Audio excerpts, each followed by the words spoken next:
The challenges faced by our search teams. When tasked with recovery operations in such horrific cases, our teams often confront unimaginable challenges, particularly when it comes to locating and retrieving body parts. Today we delve into a tragic case that took place in the United Kingdom on April 21, 2015, revealing the horrifying details and the relentless efforts to seek justice. A life briefly remembered. Tracey Woodford, born on February 13, 1968, in Wales, was known as a gentle, kind-hearted woman. She maintained a close bond with her family, living with her mother Linda and brother Sean. Described as living simply and happily spending her days with loved ones, Tracey's life was unexpectedly and brutally cut short.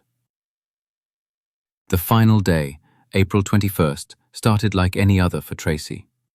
Her brother Sean recalls sharing a quiet morning over tea, during which Tracey mentioned plans to buy a ring at the town centre. She headed out to Pontypridd town centre and made her purchase. Afterwards, she visited a few pubs and bars. Though she wasn't a heavy drinker and had a low tolerance for alcohol, her outings that day seemed normal, if a bit unusual. At around 7:45 p.m., Tracey entered the Skinny Dog pub, a local gathering spot.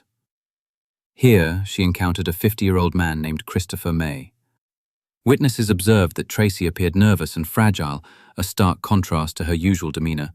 But despite this, she engaged in conversation with Christopher and his friends. Flirting was noted, and Christopher even offered to buy her drinks if she went home with him. Tracey, however, insisted she was not that kind of woman. As the evening progressed, Tracey's mood seemed to shift. Witnesses later described seeing her become more relaxed and flirtatious with Christopher. CCTV footage captured the two walking together towards his flat around 11:30 p.m. The night's darkness. 3 hours after their departure, neighbors reported hearing a loud thud beneath Christopher's flat. Initially, they dismissed it as a typical fall, not suspecting anything sinister.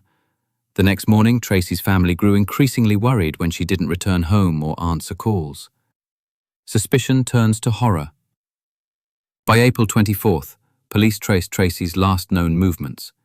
They visited Christopher's home, where a foul smell greeted them, described by officers as resembling rotten meat and cat urine. Inside, they found a chilling scene.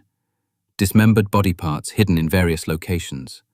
Further searches revealed Tracey's torso in an Adidas bag and partial remains, including fingers and a thumb, in a handbag. The most horrifying discovery was Tracey's severed head, found in a storm drain outside, after Christopher had reportedly removed it and left it there. The investigation and trial. Christopher May, who had previously worked as a butcher, was taken into custody and detained for questioning. Forensic evidence painted a disturbing picture: tools used for dismemberment and traces of Christopher's DNA on Tracey's remains. Witnesses and evidence suggested a calculated, brutal act, with some indicating a sexual motive. During the trial, Christopher claimed his actions were in self-defense, alleging that Tracey had insulted him and that he lost control. However, forensic experts pointed to his experience as a butcher, suggesting he had used his skills to dismember her body with precision. A horrific crime unveiled. The evidence uncovered left no doubt. This was a deliberate murder.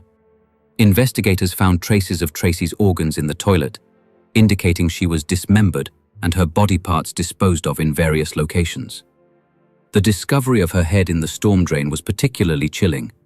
Walking around in public with a severed head is a disturbing image. Justice and aftermath. In November 2015, after a 2-week trial, Christopher May was convicted of Tracey Woodford's murder and sentenced to life imprisonment with a minimum term of 28 years. Throughout the proceedings, he sat emotionless as the verdict was read.